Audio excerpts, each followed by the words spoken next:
In the name of the Father, and of the Son, and of the Holy Spirit. Amen. Our Father, who art in heaven, hallowed be thy name. Thy kingdom come, thy will be done, on earth as it is in heaven. Give us this day our daily bread, and forgive us our trespasses, as we forgive those who trespass against us. And lead us not into temptation, but deliver us from evil. Amen. Saint Matthew. Pray for us. In the name of the Father, and of the Son, and of the Holy Spirit.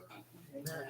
So last time we introduced St. Francis on our way to talking about who St. Francis really is. As I said, I titled the series, Who St. Francis Isn't, and then I ended up talking about who he actually is. So that probably was a better title, was The Real St. Francis, or Who St. Francis Really Is, or something like that, but that aside.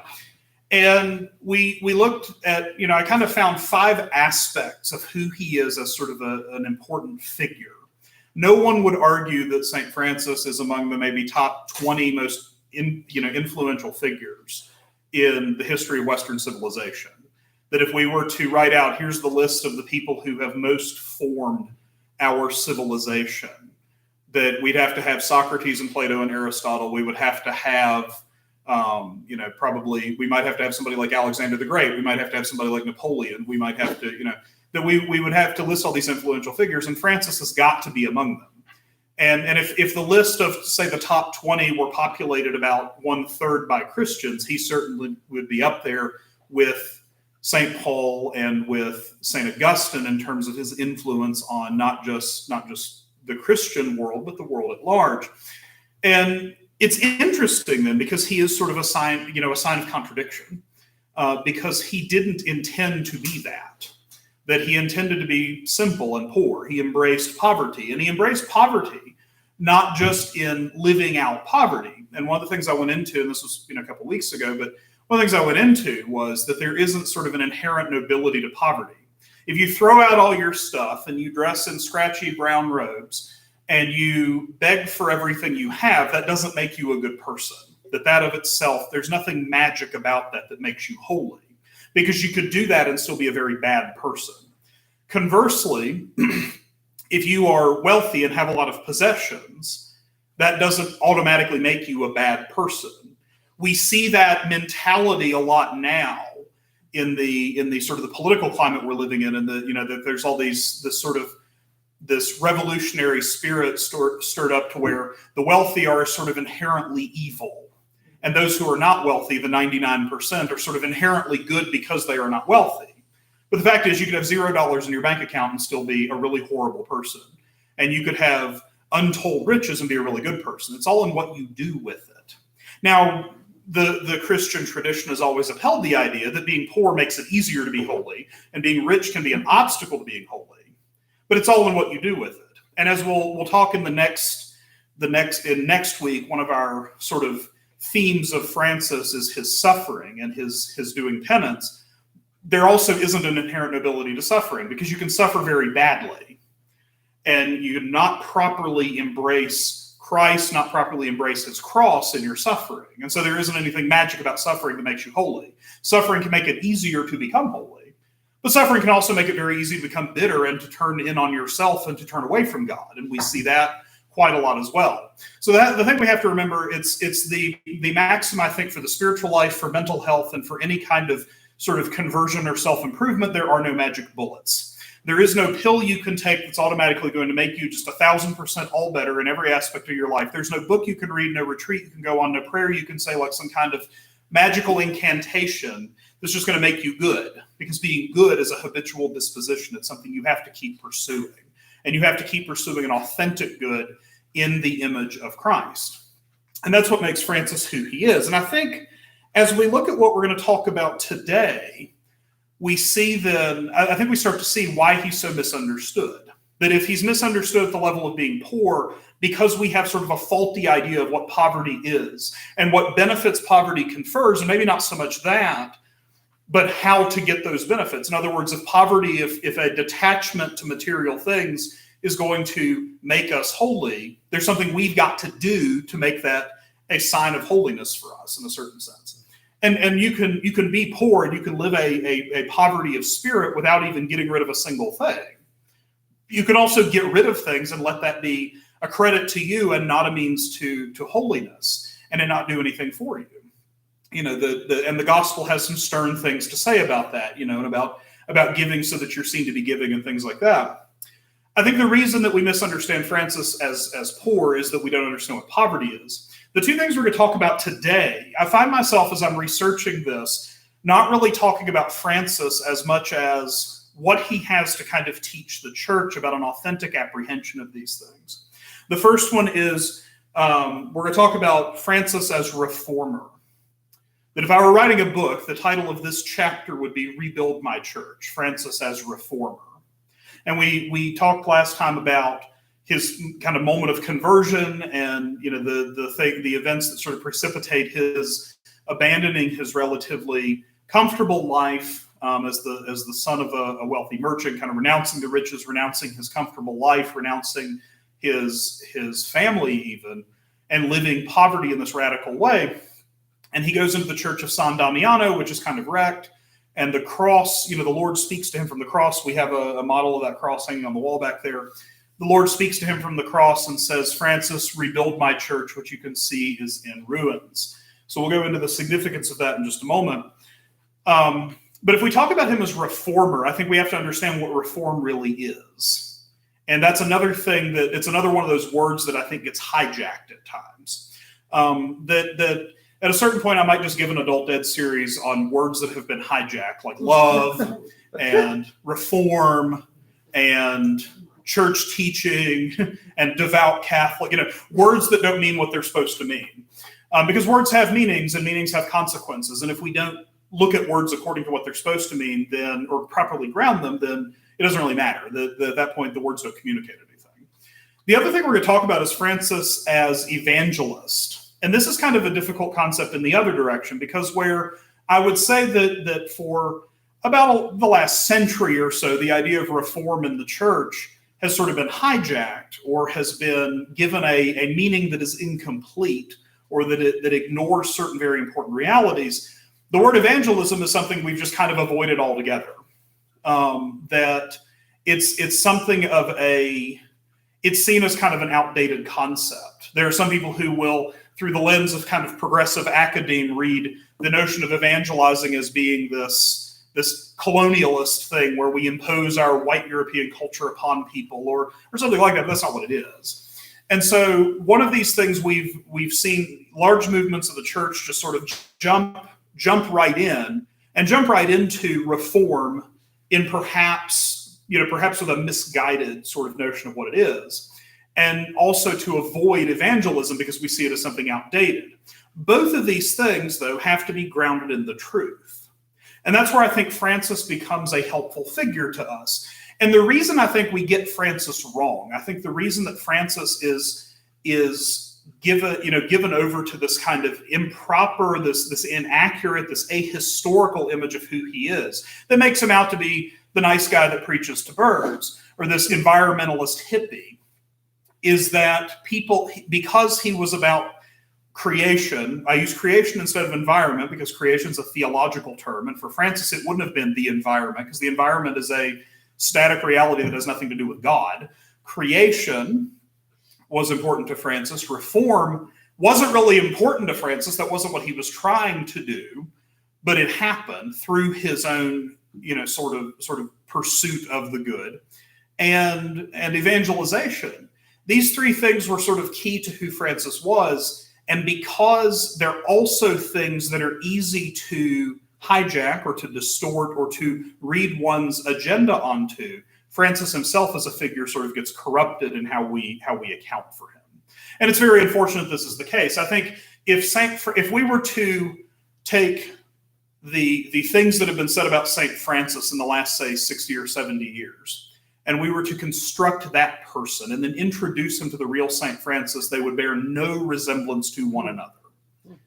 And it's because the cartoon St. Francis, the fake St. Francis, which if you come to book discussion group next month when we read Fahrenheit 451, one of the things Ray Bradbury criticizes is that this has happened to Jesus in popular culture. And Ray Bradbury was not terribly religious, but he saw that it was a huge problem that Jesus who is the most influential figure in the history of Western civilization and the entire created order, of course. But just from the level of secular anthropology, probably the most influential person who ever lived, definitely the most influential person who ever lived. So influential, our calendar is broken up according to when he was born. And even if you try to make it secular and say the Common Era and before the Common Era, you're still pegging it to the same point. You're still doing the same thing. You're just spray painting over the parts that make you uncomfortable. But Bradbury actually will criticize this because Jesus has been turned into a cartoon character who's designed to make me feel good about whatever I believe. We've done the same thing to Francis. We see him as a reform figure, and reform will mean whatever agenda I want to graft onto the church. I want this thing, and I feel very strongly about it, so St. Francis must approve of that. And for people who don't have saints and who don't have a clear conception of these things, they do the same thing with God. And it isn't just a progressive kind of thing. And I'm going to say a lot of things that sort of beat up on what we would call a more progressive agenda, but more conservative Christians will do this as well. We see this in the kind of cult of feelings that develops in sort of the megachurch culture. That I feel very strongly about this thing, ergo that means God approves of me doing it. Which I would argue is a satanic reversal of actually the natural order and how God intends things, because it isn't that our feeling very strongly about something doesn't make it good. Because I've heard people who regard themselves as some kind of conservative Christian, some kind of evangelical, Baptist, Pentecostal, who they felt very strongly about leaving their spouse to go to somebody else. This is who God wanted them to be with. And the problem is we can chalk that up not to God, but to any number of things like hormones, or really just hormones, but that isn't God. That feeling strongly about something isn't necessarily God. And I point to the episode where Elijah goes up on the mountain, and God isn't in the earthquake, and God isn't in the fire, and God isn't in the storm. God is in the still small voice. And that's kind of been an anchoring point for Christianity, for our concept of the spiritual life, is that God doesn't sort of, it's not that God induces strong feelings in us to stir us to action, that we have to commune with God in sort of the silence of our soul. A good example of that is going to be Francis himself, and this leads us very nicely into talking about Francis as reformer. Can I ask you a question? Yeah. Basically, you're saying he got hijacked, his image got hijacked for everything. Is there a reason why that happens? I mean, it could be anybody else. I think, like I said, it's because the things that are so. This is my theory, and maybe this would be worth exploring, like at greater length. I mean, this would make a decent article. I don't think I could stretch this into a book, but I'd probably get about a 10 or 12 page article out of this. I'm writing this down. But like I said, we're going to look. Like I said, there's 5 concepts, kind of 5 chapters to what we're talking about that I'm dividing into 3 talks, because 5 neatly divides into 3, or 3 neatly divides into 5.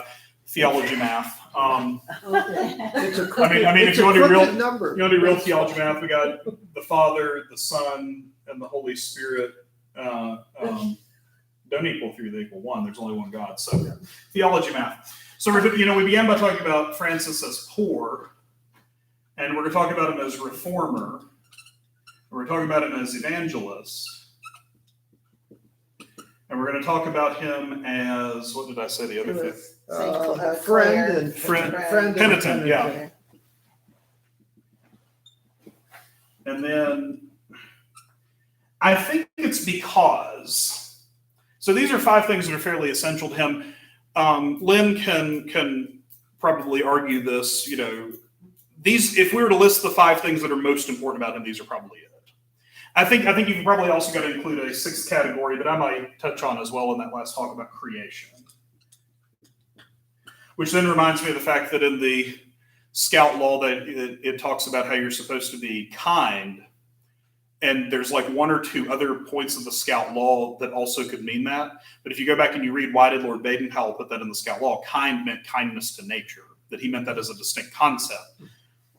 So I think these are like the 6 things that are most important to him. And really, like, this is the most important thing. That everything flows from that. And we'll talk about that. We'll actually talk about that. I have that in my notes for today. The thing is that this one, and even that one, and especially that one, are very easy to get wrong. Because if I feel very strongly about, if I have sort of an incorrect notion of what poverty is and what it is to serve the poor and what is the church's obligation to the poor, I can get that wrong. Reform is really easy to hijack. Because in modern times, reform, and not even modern times, because this is actually something that goes back to the early church. And again, as we've probably talked about dozens of times, that there really are no new problems. That the problems that we face at any point in history are not really that different from any problems there were before.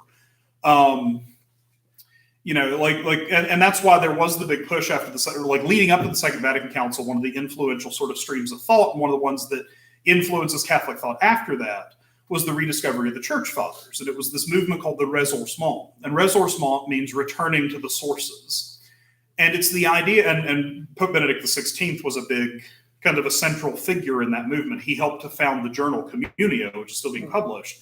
And it's an academic journal about this stream of thought. And what it is it's the idea that we look back to the first 3 or 4 centuries of Christianity, and what we see is a pagan world that Christianity is trying to take root in. And that pagan world has a lot in common with our pagan secular world. So how do we put the fathers in dialogue with the modern world? And so there's been this massive rediscovery of the fathers. Like now every seminarian takes a semester or 2 of patristics. And even when you're not taking a semester of patristics, most of your classes, your dogma classes, are going to be about half church fathers. And then the half that isn't is going to be Thomas Aquinas. So reform is an easy thing to kind of vacate of its actual meaning. And we're going to talk about what it actually means.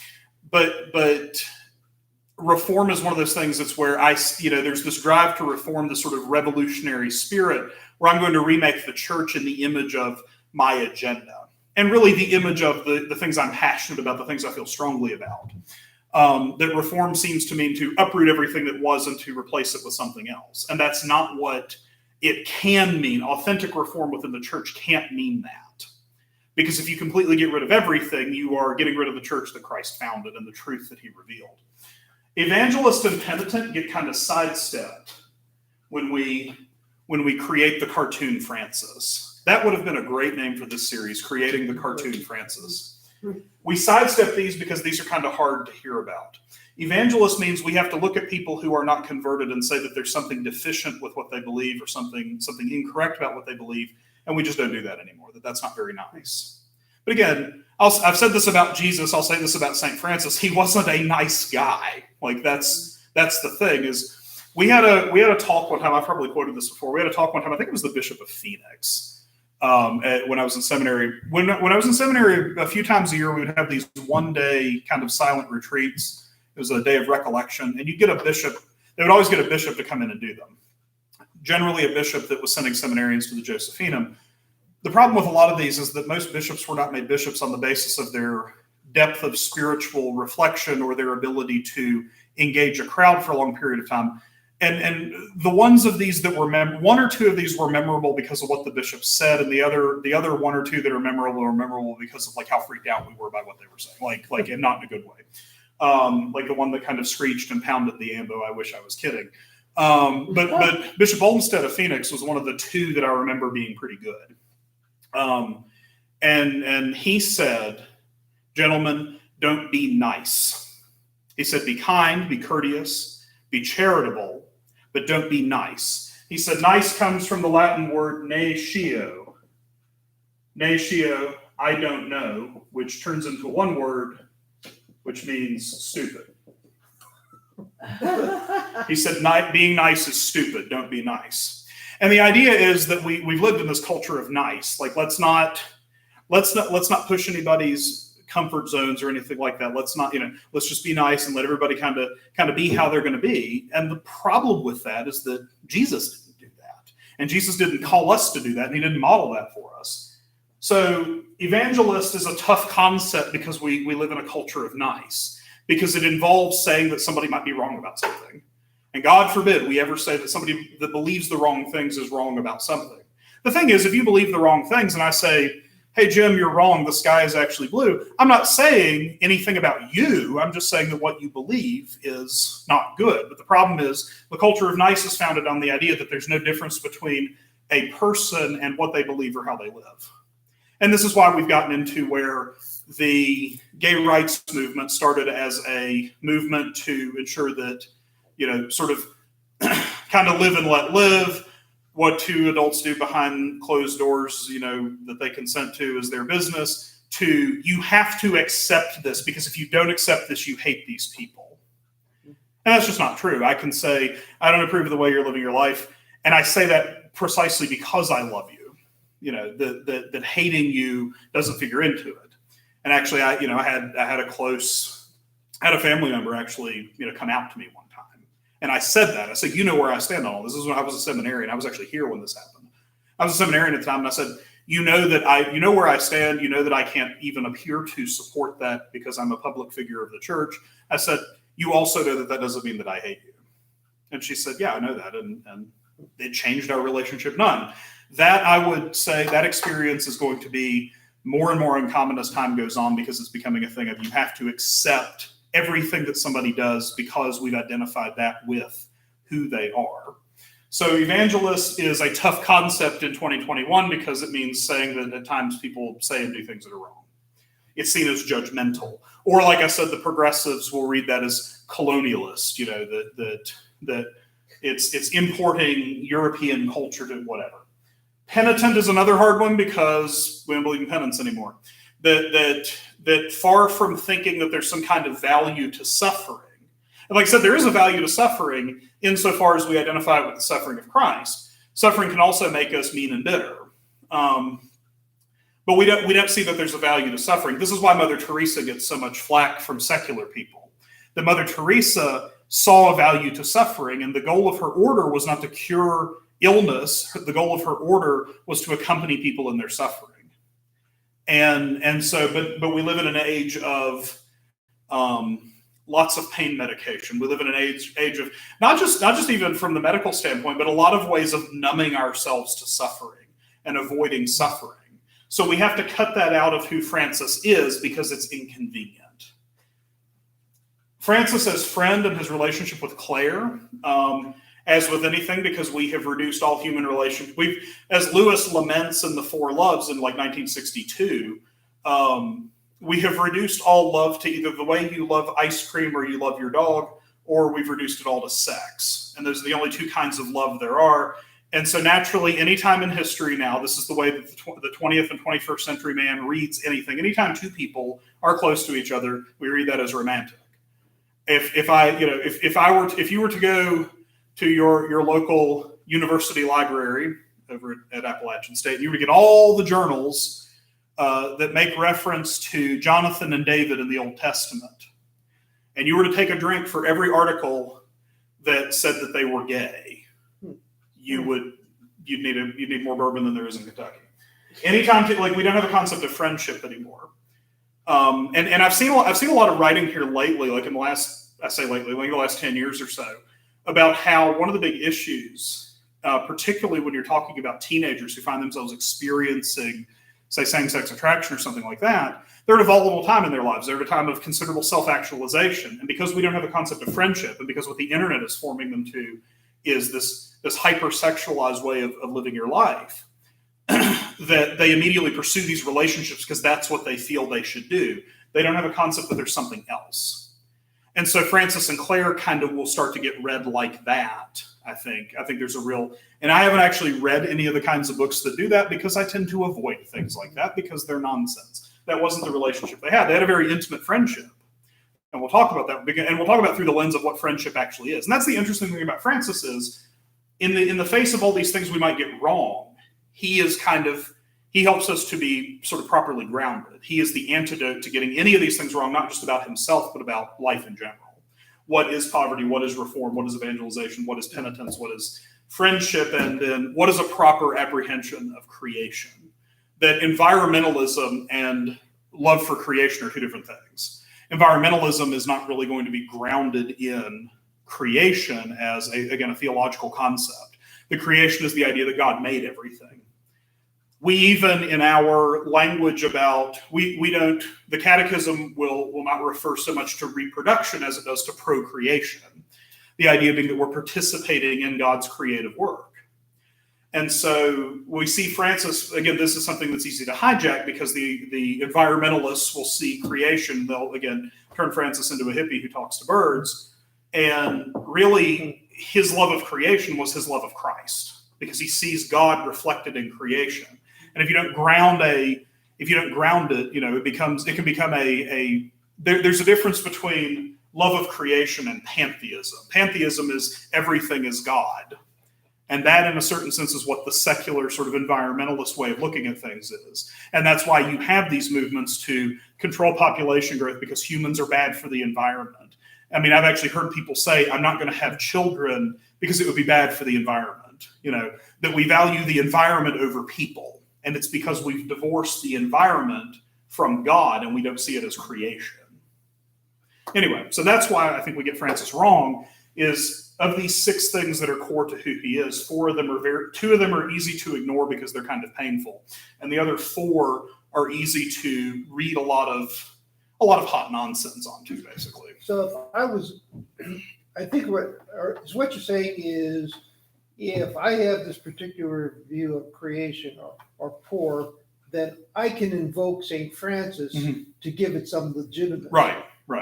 And why St. Francis? Why not St. Ignatius or St. Matthew or Jesus? Or why St. Francis? I think they take his actions and manipulate it. They forget that everything about Francis was driven by his love of God. I mean, he just had this radical love of Christ in the gospel that motivated from the time of his conversion. Right. And they forget, they want to leave the God out of it. And I think in a certain sense you can do that with almost any Christian figure.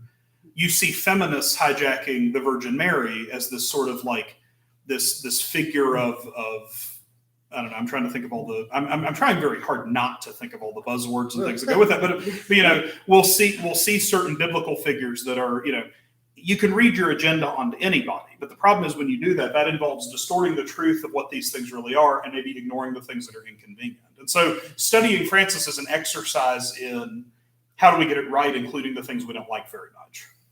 And that's what I think it is. But like I say, in his case in particular, I think, again, you can do this to anybody. We could look at the figure of St. Augustine and say St. Augustine was a saint. When St. Augustine was younger, he did a lot of really horrible things, ergo, I can do a lot of really horrible things. No, St. Augustine is not the patron saint of presumption, and he would kind of hate that you think like that.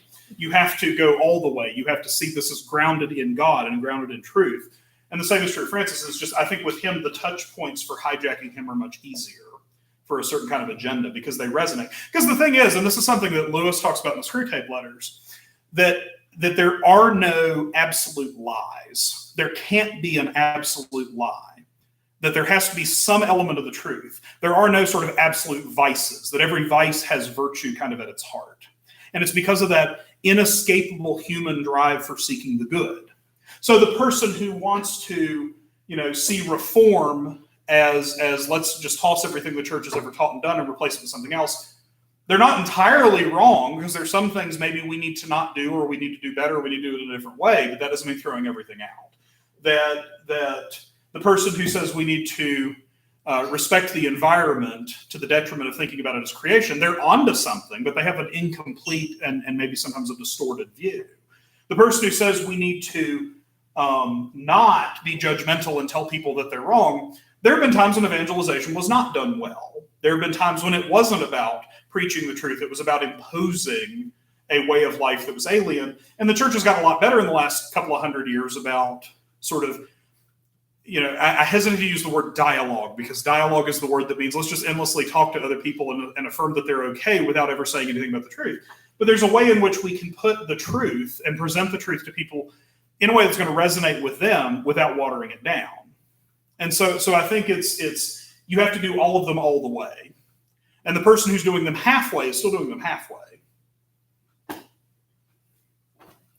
All right, so Francis as reformer. And again, we think to the episode in the Church of San Damiano. Francis thought Jesus was speaking literally to him, and so he worked to rebuild the ruined chapel. It was really, as I read more about this, because the story always goes that was sort of a pivotal moment, because then he realizes Jesus was actually telling him to reform the whole church. A lot of that, though, comes from his followers and his biographers, that he himself was not interested in reforming the church, that isn't something that seems to consume him. All he cared about was following the gospel. And that's what helps, I think, to ground the idea of reform, is that reform can't be to just throw everything out and do something new. Because I'll tell you, Jesus Christ, being God, has kind of thought of everything and revealed all this to us. We can't do better than that. We can do better in how we present what he gives us. We can strive for a more authentic imitation of Christ, a more authentic preaching of the gospel, but we can't come up with anything better than he did. Just as Abbot Placid said, there are no original sins. There are no sins nobody's ever committed. There's also no original virtues. There's no original revelation that we can come up with, because Revelation ended with the death of the last apostle. So unless you are an apostle and you're 1900 years old, you've been holding out on us all this time. There's nothing that we have to offer that's going to be better than the gospel itself. And this is seen, I think, in the fact that Francis, his first rule, actually, he didn't really write any of it. It was just a collection of sayings from the Gospels. And it basically began by saying that this is the life of holiness that I'm going to live, and it's going to be according to these things. And it's like just a list of verses from the Gospel. That it doesn't look like a religious rule in any sense that we would be familiar with now. And it wasn't such that it was such an early rule that he didn't have a model for it, because you got to remember that the rule of Benedict would have been 600 years old by this point. And the rule of Benedict was based on things that were 2 centuries old at the time Benedict wrote it. So there have been monastic rules and religious rules since the 3rd, 4th century. That ever since there have been people going out and living what we would call the religious life, there has been some kind of actual sort of order for them. Francis is in a certain sense, it's almost like he became a reformer by not trying to reform the church. He became a religious founder. He wasn't even really trying to found a religious order. He was just living the gospel in sort of its purest form as he saw it. And people were really drawn to that. And then it kind of becomes an order. And it gets to a point where he has to do the administrative side of this and write kind of what we call a real rule. But his first rule was just Bible verses. It wasn't really a rule in the way that like the rule of Benedict or the Augustinian rule would be. So he ends up in a certain sense becoming a reformed figure, even though that's not really what he wanted to do. And I don't think he ever really acted so as to reform the church. Because the human institution of the church needed rebuilding. We have to remember the church is human in its constitution, but it has a divine origin. And the divine part will never go away. The church is indefectible because it was founded by Jesus Christ. He said the gates of hell will not prevail against it, which means that it will never fall away. But we can, as humans, do human things and really try to screw it up. And we have a long history of doing that. I think of the quote of Hilaire Belloc, the English writer, "The Catholic Church is an institution I am bound to hold divine, but for unbelievers, a proof of its divinity might be found in the fact that no merely human institution conducted with such knavish imbecility would have lasted a fortnight." So when I write my history of the dumb things that have ever been done in the church, it will be called Knavish Imbeciles.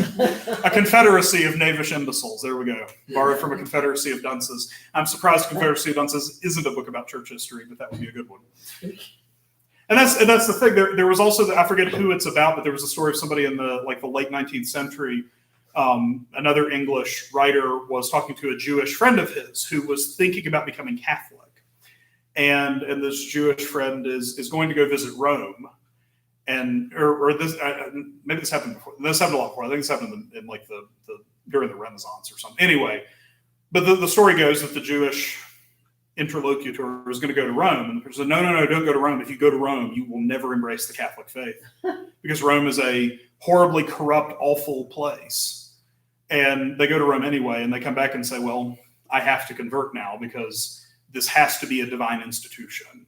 That if it were a merely human institution, if it's being governed like that, it wouldn't have lasted this long. And there's some truth to that. That list of the gospel phrases, is that written somewhere? Yeah, I believe so. The first The rule. first one? Yeah, it's there in the documents, the early documents. It got rejected because Because it wasn't really a rule. well, he was under, he was under a lot of pressure to have this rule. Part of it was because he was preaching, and they had to legitimize him a little bit because he was in danger of heresy. So and he was not an ordered person. He wasn't Benedict. He wasn't anything like that. He did not have his ducks in a row. He just followed Christ, followed the gospel. And if there was a leper in front of him, he took care of him. He was just a very free spirit in that way. And I've run into people like that in seminary, and those guys tend to last about a year at most. It's the guy that there was one guy we had in seminary for us, and he was very devout. And we would be getting together. We'd be like, all right, we're all going to the diocese. As a diocese, all the seminaries of the diocese, we're going to go out to dinner on Friday night, right after Vespers. So we would all pray Vespers in the chapel with the whole school. Then we would go to our rooms and we'd change into civilian clothes and we'd sign out and we'd come back and we'd stand around and wait for this guy for 10 minutes. And the joke was that he probably passed some statue of Mary that smiled to him or smelled like roses, and he had to stop and have an ecstasy for 7 or 8 minutes just to kind of. This is a guy that one time he was late it was at the Eucharistic Congress, and we had the closing dinner with the bishop. Command performance, everybody needs to be there. If you're 5 minutes early, you're late. And he shows up 15 minutes into the meal. And one of the priests gets up and takes him aside and starts to dress him down. And he, no, it's okay. I talked to so-and-so and we had this great, and he said, I don't care. You were supposed to be here half an hour ago, And so yeah, I've seen that. And those people, one of two things happens. They tend to leave seminary after about a year or two and either get married, or a lot of them become Franciscans. or a lot of them will, yeah. The thing is, though, Francis was beloved by the Pope Gregory the Innocent. He was, and a lot of the bishops and cardinals, a lot of the people in the church hierarchy loved Francis. They just had to protect him. So he was under pressure to write this rule. Oh, I see. So he just wrote scripture down and Because he had people Well, he was following living- him well, he was because li- yeah, they they just were saw so his they were joy. sort I of mean, They as just, he ended order. up with a lot more than he didn't ask for any of it, and then they wanted to change things, but he was under a lot of pressure to produce a rule, and they wanted him to take the rule of Benedict, but, he wanted to be more of a so Mendicant. one of his Right. rules was that you could be spontaneous in your actions. Well, no, it was really pretty much following the gospel, like the Right. Father said. And most of it was right, even the canticle of the Sun is, you see the canticle of Daniel Right. in that, Which we had lauds this Yeah. morning. Yeah. And I was also thinking about too, because it's a meditation, both the Canticle of Daniel and Francis' Canticle of the Sun. It's a meditation on what creation is and everything praising the Lord by kind of doing what it does. When I was in seminary, when we would sing that, because we would sing the office every day, and when that would come up on either the first Sunday in the Psalter or on a feast day or something where that was proper, we didn't sing it side to side like we do here, where we do one verse and then the other. We did it as a litany. So the cantor would intone, you sons of men, praise the Lord. And so we did it like that. We did kind of call and response. And if you had one of the two really good organists, they would do tone painting, which is where you kind of make sound effects as you play the organ. And so when the birds of the air praise the Lord, the praise the Lord response had chirping birds. The dolphins, they would chirp. My favorite though, and I never did ask them why they did this. My favorite was "You sons of men."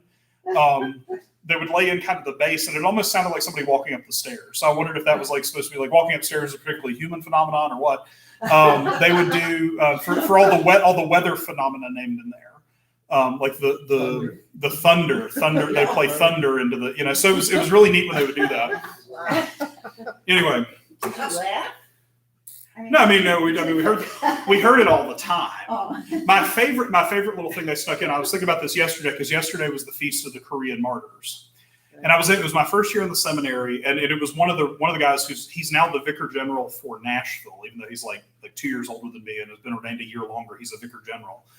He's also a genius. He is a canonist. He's has a master's in sacred music, and excellent organist. But he would throw in little improvs and stuff on, when he was playing a prelude or a recessional, he'd improv on the theme of the day. the year before I entered seminary, the Saints won the Super Bowl. So the following day in chapel, the prelude was an improv on When the Saints Go March Again. And he can do it subtly enough. You really had to be listening. So fast forward another year, and I'm sitting in the chapel. It's like it's 6:40 in the morning, and I'm like half asleep, and he's playing a prelude, and I hear da da da da da da da. Da, da, da, da, da. It was the MASH theme song because it was the Feast of the Korean Martyrs, and he would do stuff like that. And even sometimes like when we were in the main chapel on Sundays, and it was like time for communion, and he's just kind of playing cover music, that he would kind of get bored just sort of playing whatever, and then he would start to lay in things like that, and you could pick it out. The best I ever saw him do was every year on Laetare Sunday.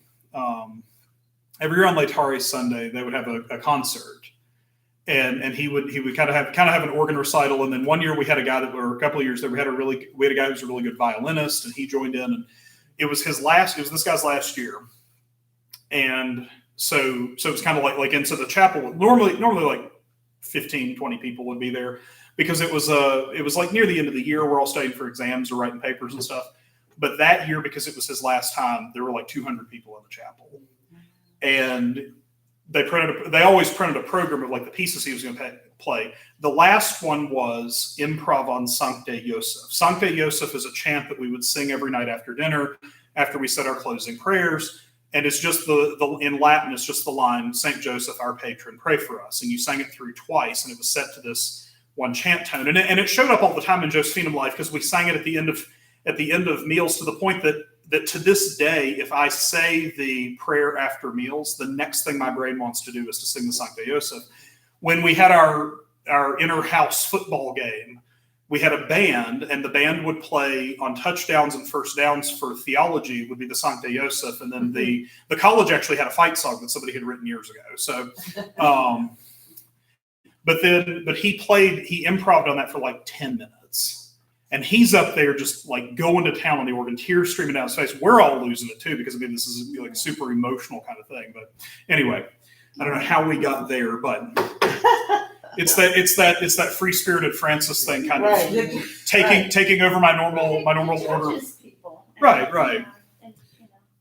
So anyway, so going back to it, we talk about reform, and we're talking about Francis as a reform figure. And again, I don't think he intended to be this. And you could argue that he himself didn't actually sort of enact a reform. It was what happened due to his influence in the generations that followed. I'm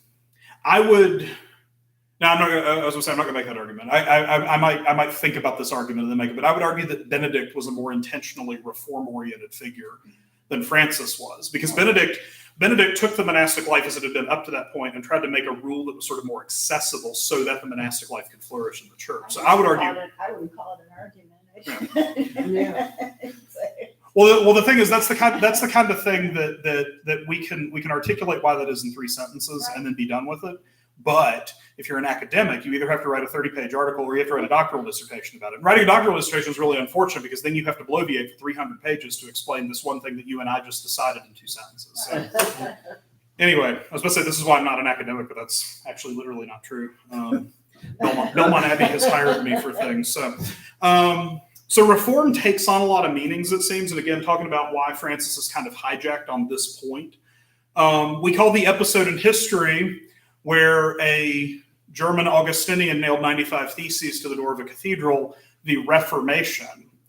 But that's kind of not a great title for that, because a Reformation would have been the church examines itself from within and makes changes. That the Counter-Reformation is really the real Reformation, that Trent and what came after, trying to reform the church to prevent the abuses that spurred Protestantism from kind of coming into being.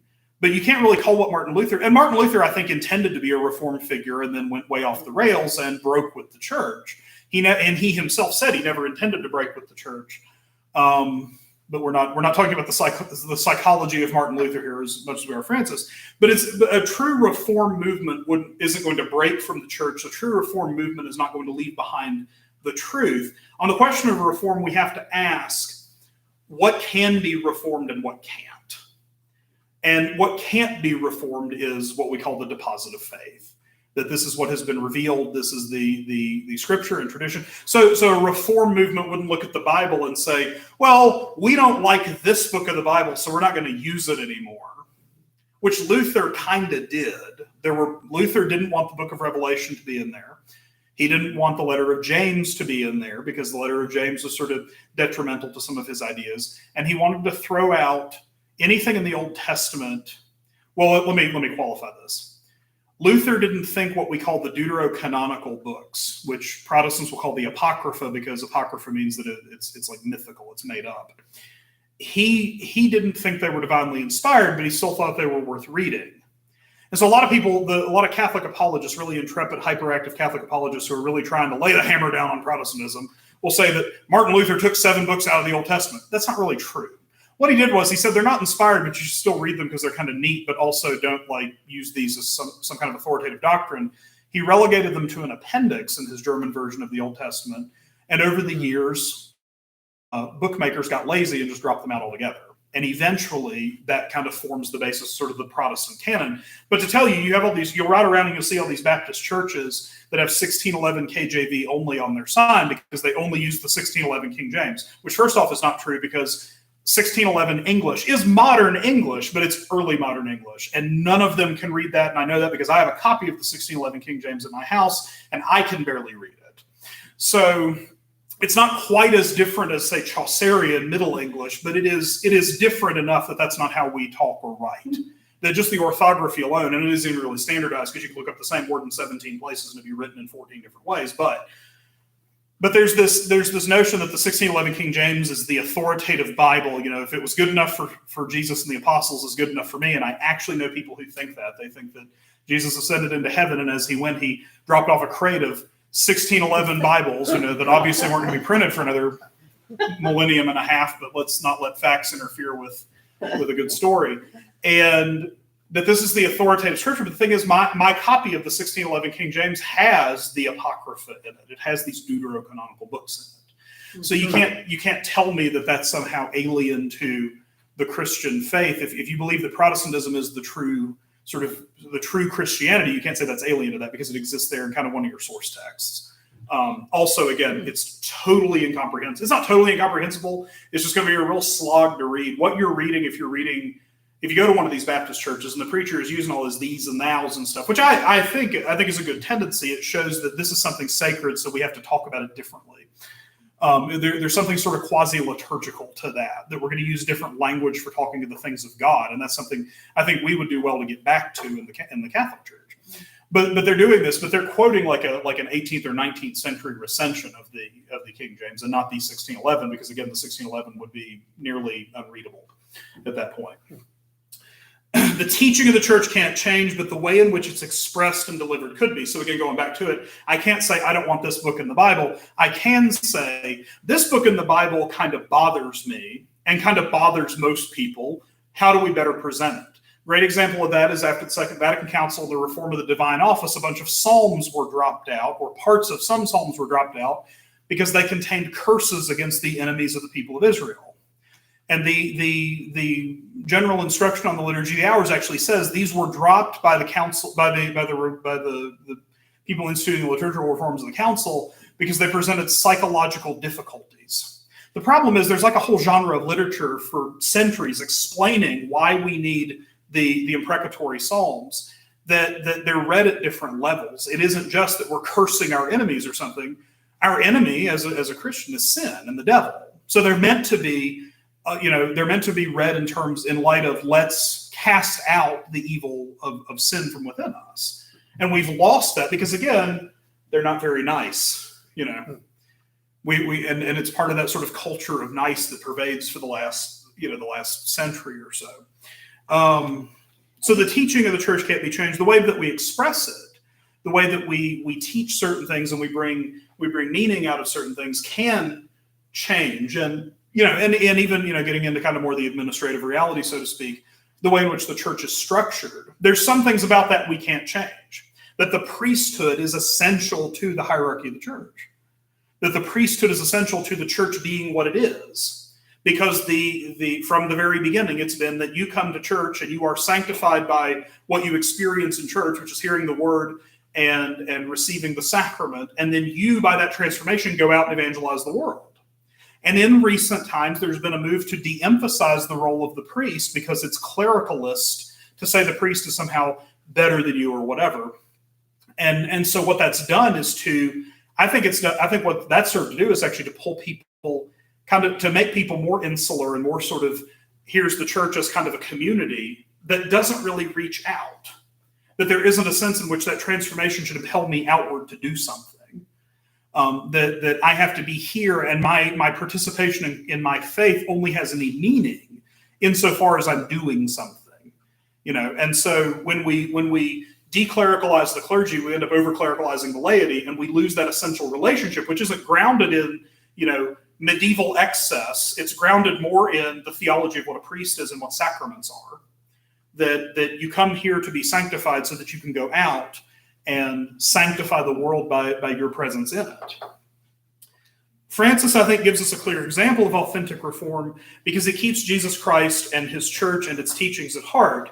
He is first and foremost, again, he's not really a reformer, he's a figure of fidelity to the truth. And so the question might come up, so we can't equate reform and rebellion or reform and revolution. And I think that's what a lot of people do. When they say they want to reform the church, what they want is a revolution. And revolution, I would argue, is contrary to the natural law. But that's a whole other point. See my forthcoming, who knows, on Jim is writing this down. I am writing this down. I'm going to give you a list. My forthcoming article or 400-word essay, because that'll only take me 10 minutes to write, on why revolution is contrary to the natural law. So I think it's interesting what you said about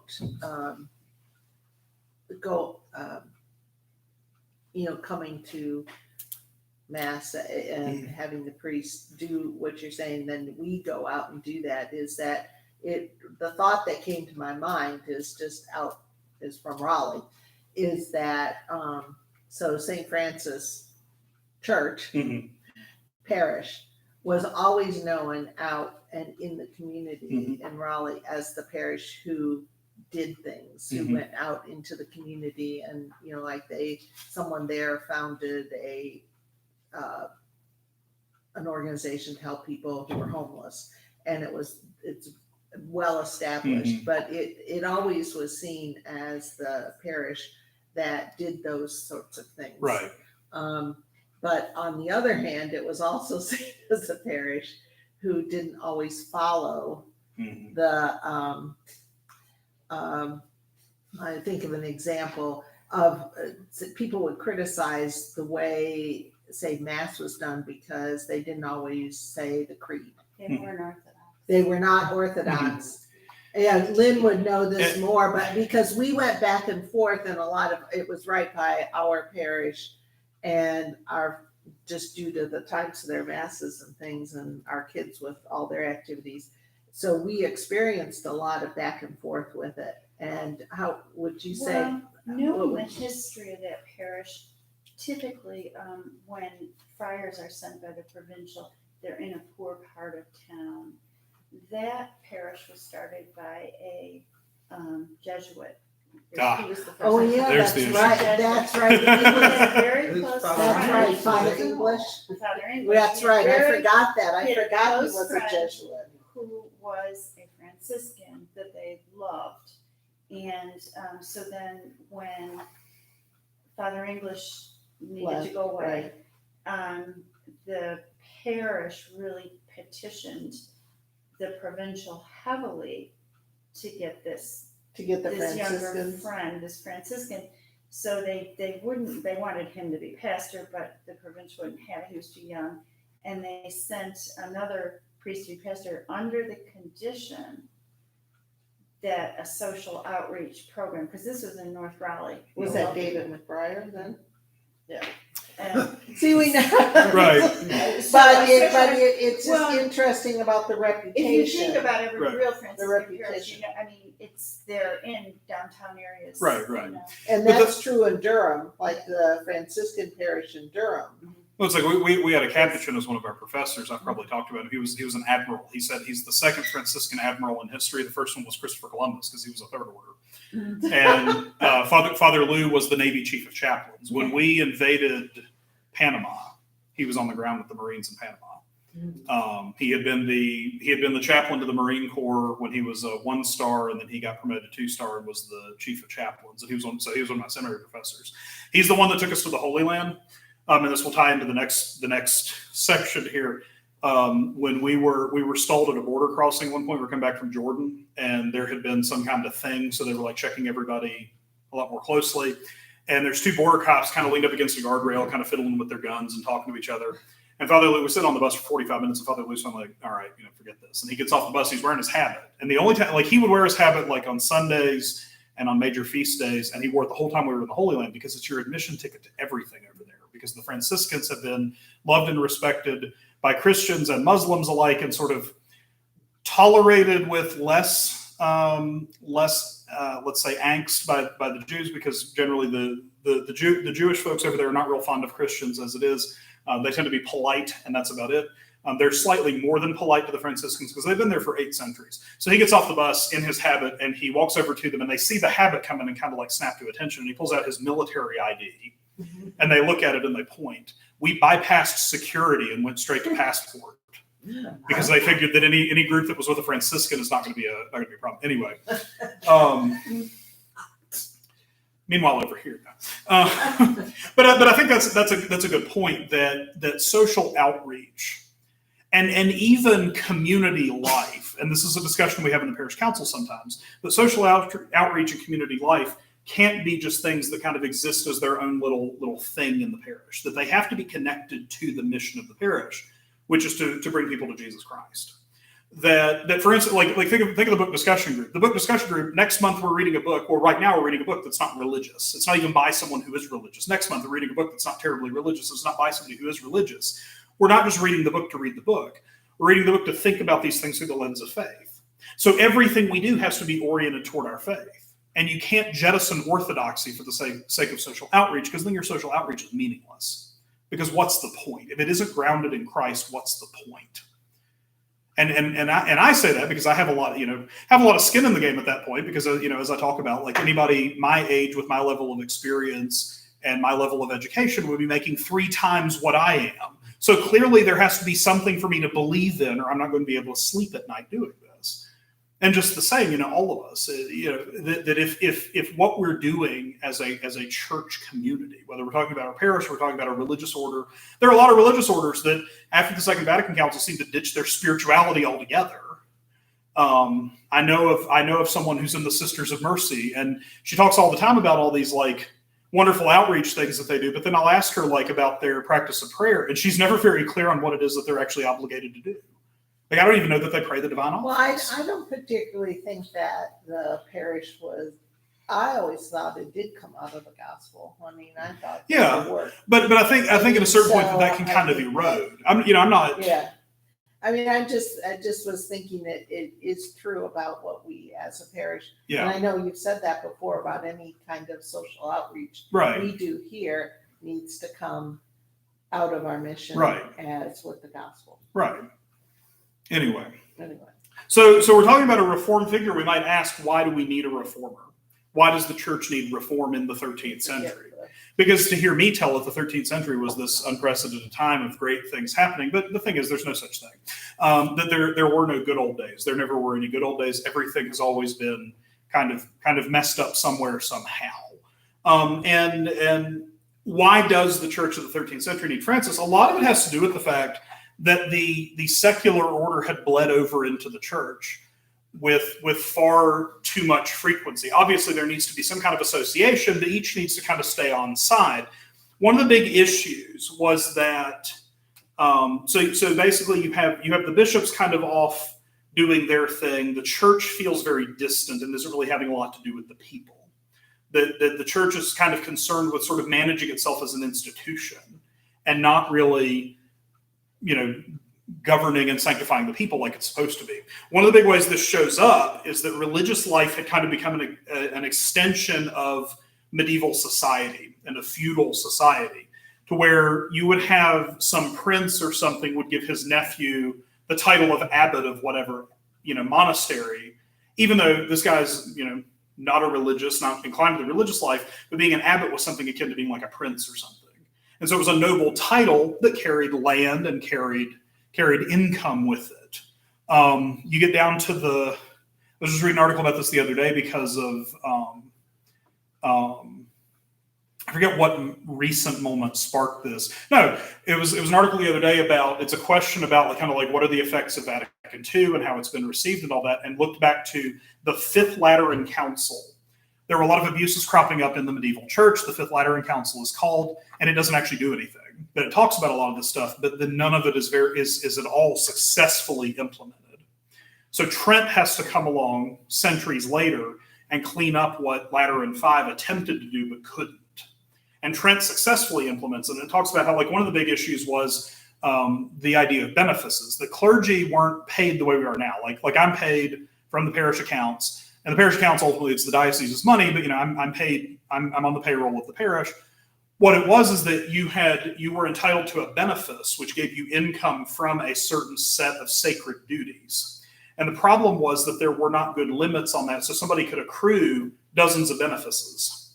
And it may just be that you have you'd have one that was like a stall benefice, where you are a canon of a cathedral.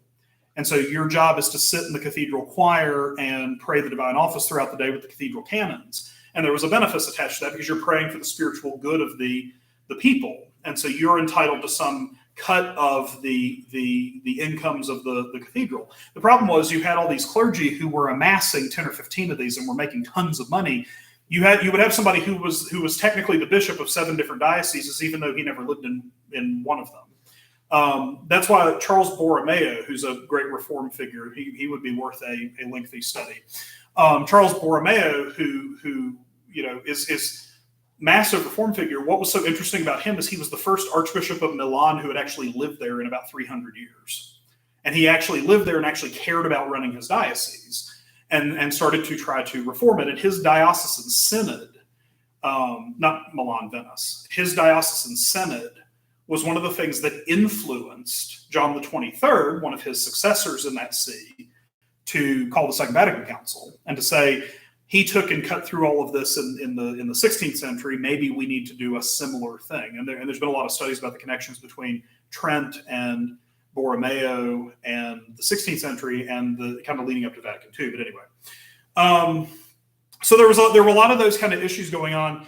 Francis, I think, calls the church back to its roots because, again, reform has to be a return. It has to be kind of, let's get back to an authentic grasp of the gospel. And that's all he was trying to do. Again, his first rule was just a list of verses from the gospel. Really, Francis didn't reform the church. Francis reformed himself. And at the end of the day, that's all any of us can or should do. I think I preached about this the other day, that we, that we have to, there is a saying, I think it's in Robert Bellarmine, it's in his feast was the other day, and it's in the office for his feast.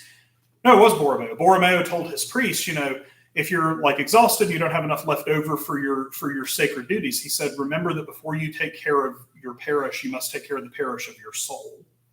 And at the end of the day, any reform in the church has got to begin with me reforming myself, not just me as clergy, but anybody, that all of us have to do that. All of us have to follow Jesus Christ.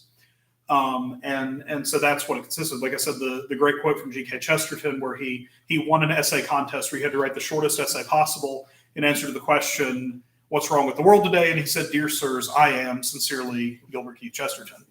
That the recognition that I am what's wrong with the world and trying to do something about that is the only way that anything, that if you, let's say that we have a collection of 200 knavish bishops, I'm sure that wouldn't be that hard to find. And they get together in a council to reform the church. That's all well and good, and they can come up with probably the sharpest sounding program ever. But unless they themselves are committed to conversion, to modeling conversion, and to instilling conversion in the people under their care, it's going to be meaningless. That without each of us striving for holiness, then any program or anything like that is going to be totally meaningless. And that goes even at the parish level. I mean, we could program Living Daylights out of this place, and God knows I'm trying.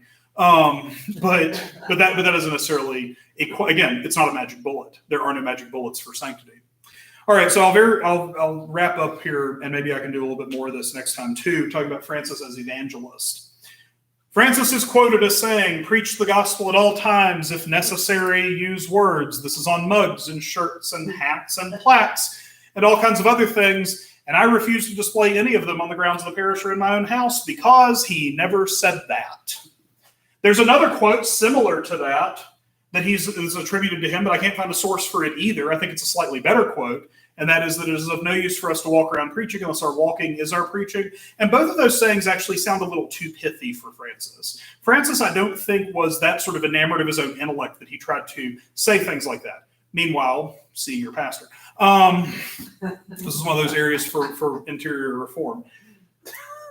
The closest we come to him saying that is in the rule of 1221. No brother should preach contrary to the form and regulations of the Holy Church. So orthodoxy is important. And obedience to, because there's two things, the form and regulations of the Holy Church.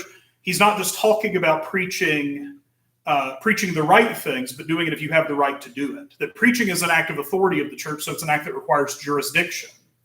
That in my faculties, it says that I have the right to preach. And that right could be, if I were to I don't know, on vacation to Nebraska, do something stupid, the Bishop of Lincoln could write a letter restricting my faculty to preach in his diocese. For centuries, there were what we called simplex priests, which were people who kind of barely passed seminary. So we're not going to trust them with a lot of heavy lifting. So they would be ordained, but they wouldn't be given faculties to hear confessions or to preach, because both of these things require more intellectual formation. Another What would they do? Say mass and anoint. But they wouldn't have the jurisdiction to confess or to preach, because those require. And also, at a certain point, for a good bit of history, you actually weren't allowed to do those things for the first 6 to 12 months you were ordained. That you would be a simplex priest for your first year or so, and then you'd be granted those faculties after you had some more experience. Now we're so hard up for clergy that we will give anybody faculties to do almost anything. For legal purposes, that was a joke. The bishop has somehow stumbled onto Jim Cushai's YouTube channel and is watching this. The problem with the if necessary use so he goes on and says the form and regulations of the Holy Church, they have to preach if they have the jurisdiction to do so, and only so the permission of the local bishop, and they have to preach faithfully to the church, nor unless he's been permitted by his minister, his superior. All the friars should preach by their deeds. That's the closest we get to this, if necessary, use words thing. And that doesn't actually, at that point, you read that, and it doesn't set up the kind of, the if necessary, use words quote actually contradicts that. Because it sets up this kind of unnecessary dichotomy between words and actions. One that I would argue, too, is contradicted by the Gospels, because Jesus himself, all over the place, we like to think of the Pharisees as the bad guys. And to some extent they are. They were the ones that had Jesus put to death. But Jesus praises some of what they say and do. He says at one point, listen to what they teach, for they sit on the seat of Moses. They are teaching you from our authentic tradition, but do not follow their example, because basically they don't believe any of the things they're preaching. Believe the things they're preaching because they're right, but don't follow their example. Actually live out what they're talking about. So preach the gospel at all times, if necessary, use words, sets up an unnecessary opposition between those things, because you could be a horrible person and still speak the truth, which is something incomprehensible to us now, that if anybody has ever said anything bad or done anything bad in their entire life, suddenly they are not credible. Suddenly the good that they say or they do doesn't matter. We do that in politics all the time. That how many political candidates who would have been an excellent statesman been ruined because they made some stupid comment that was dug up from Twitter from a decade ago. That we believe that there's this sort of irredeemable thing, that if you ever did one bad thing, suddenly, So the truth is the truth, whether a great saint is speaking or a great sinner. And that's, and that's why, I can read and appreciate books and things, and not just books. I mean, I listen to music from people who've lived horrible lives, and that isn't just, more recent music. I mean, classical music, we can talk about the rogues gallery that is every classical composer, with some few exceptions, like Hildegard von Bingen. That's a little bit of a special case there. But But again, there's this sort of unnecessary dichotomy to that phrase. It's a nice pithy quote, but he never said it, and I don't think he would have said it. Because what he's actually saying is there has to be a resonance between what you're saying and what you're doing. That the exterior and the interior need to line up. That what you believe has to be the source of what you're talking about. And your obedience to the church has to form that. But I don't think that it's necessary to say, if necessary, use words. No, he wanted to use words. He used words constantly. He walked around preaching, and he encouraged others to do so. But it had to be done in the right way. In any case, what's important about, we talk all day long about what did he say or not say about preaching. What he said or didn't say about it is actually not that important. His example is the important thing. In one of the accounts of his life, it says that he was sometimes preaching in up to 5 villages a day, using a lot of words there, often outdoors. In the country, Francis often spoke from a bale of straw or a granary doorway. In town, he'd climb on a box or up steps in a public building. He preached to any who gathered to hear the strange but fiery little preacher from Assisi. Said he was very animated, such that it was almost like he was dancing as he was preaching. That he did this, again, because his life was consumed with the gospel. He was preaching because he wanted people to know Jesus Christ and to know the gospel. And that I think is something too, because again, we like to not, I say we, but I mean, the cartoon Francis is not an evangelist, because the cartoon Francis is the Francis divorced from the gospel and divorced from union with Christ. And to be an evangelist is nothing of that. I mean, again, if we were to vacate Christ from the role of preaching, then what's it about? If I go upstairs for Mass today and I don't talk about the gospel and I don't mean literally the gospel reading, I mean the overall proclamation of Jesus Christ, I just stand there and talk about myself. And we've all met that priest, we've all met that priest whose homily the Sunday after he returns from vacation is about his vacation and nothing else. It's one thing to tell stories about your vacation and use that to illustrate something, but we all know that priest, and those priests are not, they're not doing what they're supposed to do. I would rather have someone who was really boring, who talked to me about Jesus, than have somebody who was really engaging and fiery, who talked about himself all the time, because that gets old very quickly. And Francis also would not have done that, because again, he isn't just sort of a glorified social worker. He isn't a revolutionary, and he's by no means, kind of this self-indulgent bore. He's preaching the gospel, and he does that in everything that he's doing. One of the most important events, and this is where we'll close, in terms of illustrating his zeal for preaching, and again, one of the more sort of inconvenient things about his life for the people who venerate the cartoon Francis, is that he went to Egypt in the year 1219. He and another friar, during the Fifth Crusade, went to Damietta, where the Sultan was camped out. Damietta, it's a walled city. The Crusader army had an encampment there. They were kind of besieging the place. So he goes in, and after there had been this 4-week siege, basically, or this multi-week siege, but then it led to a 4-week ceasefire. During the ceasefire, Francis and his companion, and Francis in his earlier life had wanted to be a soldier and had wanted to go fight in the Crusades, because that's what, everybody wanted to grow up and do at the time. And then the thing that happened was, in the Catholic Church, our record in Crusades ended up being 3 and 5 and 2. And so we switched to college basketball after that. Yeah, Gonzaga.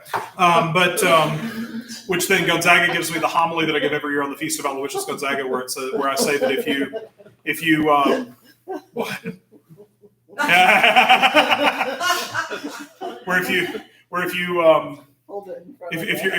you're like me, then the only reason you know who Gonzaga is because his basketball team is in the Final Four most years. Yes. So during the ceasefire, the Battle of Damietta, Francis and his companion go to the Sultan. There's a book. The author's name is Rega, R-E-G-A. I can't remember his first name, maybe Thomas. Called St. Francis and the Conversion of the Muslims. And it's a tiny little book, and I think he had to pad out his page count, because there's also a chapter in there about the Nativity and the invention of the Nativity. Great little book. If you want just a quick little read on the life of Francis, it gives you a brief summary of his life. It gives you quite a lot about him going to preach to the Muslims, and then it gives you kind of his later life in there too. It came out about 14 years ago. I remember buying it at the Abbey bookstore when I was a student there. So he goes to the Sultan, and we don't really have a lot of information about what happened. We know that he wasn't beheaded for doing this. There is some evidence to suggest that according to what little exists of this meeting, the Sultan was actually quite taken with Francis. Very graciously received him, let him preach to him and his court. There is a legend, and we don't know. We have no evidence for this. That on his deathbed, that the Sultan of Egypt prayed the Apostles' Creed right before he died. We don't know that that's actually true. It sounds like something that could have happened. But again, we don't know a lot about this meeting, but it is quite interesting that in this time of considerable hostility between Christians and Muslims, because we're in the middle of a crusade, Francis just waltzes into the court of the Sultan and gets to preach and is received very warmly. No known Arab sources mention this visit, probably because it wasn't really significant enough of a thing to write down. And we sit here and think about, well, St. Francis of Assisi came and visited you. How can you not write that? Because he wasn't St. Francis of Assisi at the time. He was just some guy, that at this point, and to the Sultan especially, the Sultan is going to have more name recognition he's going to be a household name in 13th century Europe and Egypt, and Francis at this point is just some obscure friar that nobody knows who he is. And so this would not have been notable enough of an event for any Arab sources to preserve it. I've seen this in a movie. I just can't. The Sultan and the Saint. There's a couple of them. Yeah. This one. There is a movie on EWTN in October 2nd. It was more of a commercial. No, you're with Anthony Franciosa's and Dolores Hart back in the 60s. Dolores Hart, who was a nun. Became a nun. Yeah, she became a nun. Yeah. I met her. Did you really? Yeah, she spoke at the Eucharistic Congress one year when I was a seminarian, and I got to talk to her. She's neat. Yeah. She was the first person to kiss Elvis on screen. And look what it did to her. It made her a nun. I dated a French-Canadian Baptist from West Virginia, and then that made me become a priest. So that's an interesting story I'll tell one day. But anyway. There's an article. So the last little point of this is that because of Francis's activity, that even though there's not a lot written down about this, there's not a lot, the Muslims came to respect the Franciscans to the point that to this day, like I said, the Franciscan habit will get you across closed borders in the Middle East.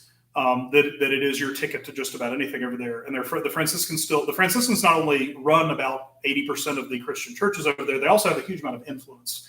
Father Lou was telling us a story when we were in Nazareth. When you go to Nazareth sits on a hill that's like built straight up, or the town is built kind of straight up a hill.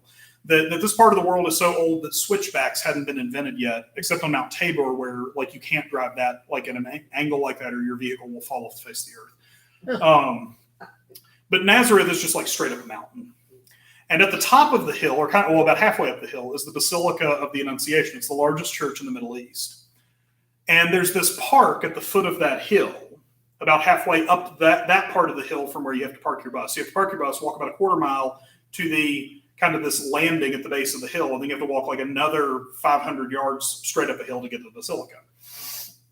And this park, it's just a big flat concrete pad, and there's like some planter boxes with big trees in them. And you'll see people sitting out there begging for money. You'll see people sitting out there with like selling fruit and stuff. And Father Lou was telling us that the story of that, he said, if you look, this kind of looks like the foundations of a building. He said the reason was that several years ago, the local Islamic Council decided, because Nazareth is a town, it's not in the Palestinian territories, it's in Israel, but the town of Nazareth is like 75% Arab, of whom about half are Christians. About half of them are either Catholic or Orthodox. And Father Lou said that the local Islamic Council decided they were going to build a mosque that would overshadow the basilica. They were going to build this massive mosque that, like, as you're driving on the approach, because on the approach to Nazareth, you can see the dome for 20 or 30 miles because you're in a valley. And they wanted to build a mosque that would eclipse it. The Franciscans got wind of this and they were not very happy. So they called the Franciscan home store in D.C., where the Holy Land Franciscans are based, and they said, go over to the State Department and tell them to get the Israeli ambassador in there and tell them that if the plans for this building get approved, we will shut down all of our churches in the Holy Land indefinitely. The call was made, And mysteriously, about a week later, the plans for the mosque were canceled by the Israeli government. The reason being that the Franciscans run about 80% of the Christian churches in the Holy Land, which means they control a good bit of the tourist income that comes in. And so if all the churches are closed, then the tourists can't go, so the tourists can't come, and so then the Israeli economy takes a hit. And so that's how much influence that they still exercise over there, is that again, the Franciscan habit is still respected over there. And basically it's a thing that they've been there a lot longer, like they've been there stably a lot longer than anybody else has. That as the region has changed hands dozens of times just in the last 200 years, the Franciscans have remained sort of a constant presence since about the year 1217, that they have privileges that date back to the 14th century that were granted by various sultans as to what they're allowed to do in terms of safe passage, what they're allowed, where they're allowed to have churches and things like that. It's fascinating when you go over there because there's a series of like rules and kind of customs that date back centuries. The Church of the Holy Sepulchre, which is in the custody of the Franciscans, for the Roman Catholic presence there. There are 7 different Christian churches there. There's 6 Orthodox and 1 Catholic, and they fight constantly. And that none of them holds the key to the building, because if you have the key, that means you own it. So what happens is on the courtyard of the church, and the church doesn't look like a church. It looks like a random jumble of stones with a couple of domes on it. Like from a distance, it doesn't appear to be a church. There isn't really like a facade. There's just kind of a hole you walk through with a big door over it. But on the courtyard, there's an old mosque right next to it. And that's another thing you'll see if you ever go to the Holy Land, when you're in an Arab area where there's any church of any age, any historic significance, there'll be a mosque right next door to it. And sometimes they'll build the mosques and then they'll point the loudspeaker straight down into the courtyard of the church and constantly blast the call to prayer just to mess with you. But there's this mosque there, and there's the remains of an old hospital or something, but there's 2 kind of houses on the courtyard. And there's 2 Muslim families that have lived there for like 400 years, that those houses have been in their families for 4 centuries. And every night there's this little ceremony where a Franciscan and one of the priests from each of the 6 churches stand inside the door, and they pull the door shut. And one of these 2 Muslim gentlemen come out to the courtyard, and one of them locks the door, and the other and hands the key to the other one, and they shake hands and they go back to their houses. And then in the morning they get up and they reverse the process. They hand the key off, they open the door, and And the idea is to show that nobody owns it, because the moment that the Greek Orthodox claim that they own it, then nobody else will ever get to go there again. It won't be a thing of checking your. I think that's on YouTube. Yeah, it won't be a thing of checking your vaccination status. If you don't have a sufficiently long beard, they won't let you in, because that means you're not Orthodox enough. All right. Any questions? I covered a lot today because I kind of redid what we talked about last time. That's good. That's good. Any questions? All right.